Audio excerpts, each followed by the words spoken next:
بسم اللہ الرحمن الرحیم۔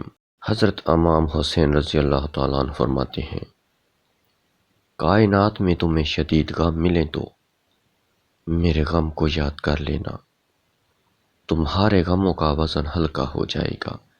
کوئی مانگنے والا تمہارے دروازے پر آئے تو اسے خالی مت لوٹانا، کیونکہ یہ مالک کا کرم ہے کہ وہ اپنی مخلوق کو تمہارے دروازے پر بھیجتا ہے۔ اگر آپ ننگے پاؤں ہوں اور رب کریم آپ کو جوتوں سے نواز دے تو اپنی چال کو کبھی تبدیل نہ کرو۔ اور سب کہنے کی باتیں ہیں، کوئی بھی کسی کا درد نہیں جانتا سوائے اللہ کی ذات کے۔ کسی کو تکلیف نہ دو، دکھ نہ پہنچاؤ، کیونکہ ایک دن ہر عمل پلٹ کر آتا ہے۔ بہت زیادہ قیمتی ہیں وہ غم جو تمہیں نماز تک لے آتے ہیں۔ تم کسی کے لیے تب تک اچھے ہو جب تک اس کو فائدہ پہنچا رہے ہو۔ بھائی چھوٹے ہوں یا بڑے، بہنوں کا فخر ہوتے ہیں۔ کتنا مشکل لگتا ہے سارے دن کی مصروفیات کے بعد تنہا لیٹ کر اپنے بستر پر آنکھوں کو بند کرنا اور کسی کی تلخ باتوں کو بھلانے کی کوشش کرنا۔ 3 لوگوں کی نماز قبول نہیں ہوتی۔ ایک وہ غلام جو اپنے مالک کی اجازت کے بغیر بھاگ جائے، جب تک پلٹ کر نہیں آتا نماز قبول نہیں ہوگی۔ 2 ایسا آدمی جو نماز پڑھاتا ہے لیکن لوگ اس کے گناہوں کی وجہ سے اس کے پیچھے نماز نہیں پڑھتے، اس کی نماز قبول نہیں ہوگی۔ 3 وہ عورت جو اپنے شوہر کو ناراض کرے اور جب تک شوہر کو منا نہیں لیتی اس کی نماز قبول نہیں ہوگی۔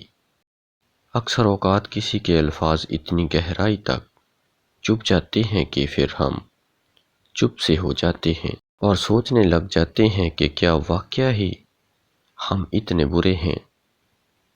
وقت کے سمجھانے کا طریقہ بہت آسان اور مختصر ہوتا ہے، مگر اس کی سمجھائی ہوئی باتیں ساری عمر کے لیے سمجھ آ جاتی ہیں۔ دنیا میں سب سے بھاری چیز انسان کی خالی جیب ہوتی ہے، جس میں چلنا مشکل ہو جاتا ہے۔ رب کریم فرماتا ہے، یہ سختی تو کچھ وقت کی بات ہے، صبر کرو، میں صبر کرنے والوں کو پسند کرتا ہوں۔ کچھ رشتے دروازے کھول جاتے ہیں، یا آنکھوں کے یا دل کے۔ اپنے چاہنے والوں کو وقت دیا کرو، اگر کسی اور نے دیا تو بے قدرے ہو جاؤ گے۔ جس کی غلطی انسان کو غلطی نہ لگے اسے محبوب کہتے ہیں۔ جن کے خون کے اندر وفا کی مقدار زیادہ ہو ان کا ذہنی توازن بگڑنے میں دیر نہیں لگتی، پھر کوئی بھی سائیکالوجسٹ ان کا درد کم نہیں کر سکتا۔ اکثر انسان ان چیزوں سے دور بھاگنے لگ جاتا ہے جو اس کے دل کا سکون لے لیں، چاہے وہ رشتے ہوں یا چاہتے ہوں۔ اگر تم نے کسی کی زندگی بہتر بنائی، کسی کے درد کو کم کیا یا کسی پرندے کو اس کے گھونسلے تک چھوڑ دیا تو یاد رکھو تمہاری زندگی اوپس نہیں ہوگی۔ اگر تمہارے ساتھ کسی کے دل کی خوشیاں وابستہ ہیں تو یقین کرو تمہارا وجود قابل رشک ہے۔ ایسے مال سے پناہ مانگو جو مغرور کر دے، اور ایسی غریبی سے پناہ مانگو جو مایوس کر دے۔ جب تمہارا دل کسی اپنے سے تھک جائے تو خاموشی اختیار کر لینا بہتر ہے، کڑوا بول کر اس کی بے ادبی نہ کرنا۔ کسی حسد کرنے والے آدمی سے دوستی مت کرو، وہ ملعون ہے۔ مشکلات اپنا حل اور مہمان اپنا رزق ساتھ لے کر آتے ہیں۔ کبھی کسی سے ناراض ہو کر یا ناراض کر کے نہیں سونا چاہیے، کیا پتہ ہم صبح جاگ ہی نہ سکیں یا وہ ہی صبح نہ مل سکے۔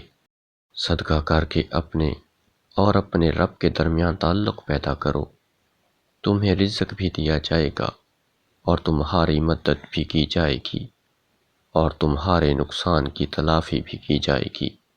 اگر تمہارا غریب آدمی کے آگے بلڈ پریشر جلدی چڑھ جاتا ہے اور امیر کے سامنے نارمل رہتا ہے تو تم بلڈ پریشر کا نہیں بلکہ منافقت کا علاج کرواؤ۔ آج کل زندگی میں سب سے مشکل کام ان لوگوں کے ساتھ مخلص رہنا ہے جن کے بارے میں آپ کو پتہ ہو کہ وہ آپ کی مخالفت میں ہر حد کا راز کر جائیں گے۔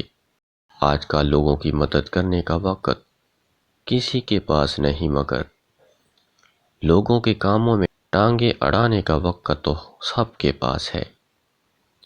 یہ تو دنیا کا دستور ہے، مخلص آدمی ہمیشہ استعمال ہوتا ہے۔ کس قدر خوب نیکیاں آئیں جن کے حصے میں بیٹیاں آئیں۔ دودھ آہستہ آہستہ پینے کی عادت ڈالو، سوائے موت کے ہر مرض سے نجات ملے گی۔ اگر کوئی انسان آج تمہاری محبت یا دوستی کو نظر انداز کرنے میں لگا ہے تو پریشان نہ ہونا، کل اس کو اپنی زندگی میں تمہاری اہمیت کا اندازہ خود ہی ہو جائے گا۔ والدین دنیا کی ہر ٹھوکر کو برداشت کر سکتے ہیں سوائے اولاد کے ہاتھوں لگی ٹھوکر کے۔ جتنے مرضی الزام لگتے رہیں، یاد رکھیں آپ نے اپنے ضمیر کو مطمئن رکھنا ہے، لوگوں کو نہیں۔ ان گھروں میں اللہ پاک کی رحمتیں برستی ہیں جن گھروں میں بیٹیاں مسکراتی ہیں۔ ہر انسان کے تین چہرے ہوتے ہیں، ایک چہرہ وہ جو تم دنیا کو دکھاتے ہو، دوسرا وہ جو اپنے خاندان اور دوستوں کے سامنے ظاہر کرتے ہو، اور تیسرا وہ جو تم کسی کو بھی نہیں دکھاتے، اور وہی اصل چہرہ ہے۔ انسان اللہ کی محبت کو تب دیکھتا ہے جب اس دنیا کی محبت سے تھک جاتا ہے۔ ایک بندوق کی غداری چند انسانوں کی جان لے سکتی ہے، مگر قلم کی خیانت پوری قوم کو تباہ کر سکتی ہے۔ لوگ جو کہتے ہیں ان کو کہنے دیجئے، آپ کیا ہیں، کیسے ہیں، اللہ کی ذات خوب جانتی ہے۔ انسان کا برا وقت بھی کمال ہوتا ہے، جی جی کرنے والے لوگ تو کرنے لگتے ہیں۔ جو انسان خود اچھا نہیں، اس کو بالکل حق نہیں کہ کسی کو برا کہے۔ پیارے ناظرین، آج کا نسخہ نوٹ فرما لیجئے گا۔ معافی مانگنے کا بھی ظرف ہونا چاہیے، کم ظرف لوگ معافی بھی نہیں مانگتے۔ زمین پر عاجزی کے ساتھ رہنا سیکھو، زمین کے نیچے سکون سے رہو گے۔ جس کو اچھی طرح نہیں جانتے ہو اس کے ساتھ مجتنب رہو، بیٹھنے سے شمع دھاگے سے ہی جلتی ہے۔ منافق آدمی کو تمہارا دکھ اور حاسد آدمی کو تمہارا سکھ آشکار کر دیتا ہے۔ تمہاری پرائیویسی ایک طاقت ہے، اس کو راز رکھو، کیونکہ جس چیز کا لوگوں کو علم ہی نہیں ہوگا وہ اسے تباہ کیسے کریں گے۔ خود تک رسائی کا راستہ آسان نہ رکھو تاکہ تمہارے تک وہی پہنچے جو تمہارے لائق ہو۔ کس قدر خوب نیکیاں آئیں جن کے حصے میں بیٹیاں آئیں۔ دودھ آہستہ آہستہ پینے کی عادت ڈالو، سوائے موت کے ہر مرض سے نجات ملے گی۔ اگر کوئی انسان آج تمہاری محبت یا دوستی کو نظر انداز کرنے میں لگا ہے تو پریشان نہ ہونا، کل اس کو اپنی زندگی میں تمہاری اہمیت کا اندازہ خود ہی ہو جائے گا۔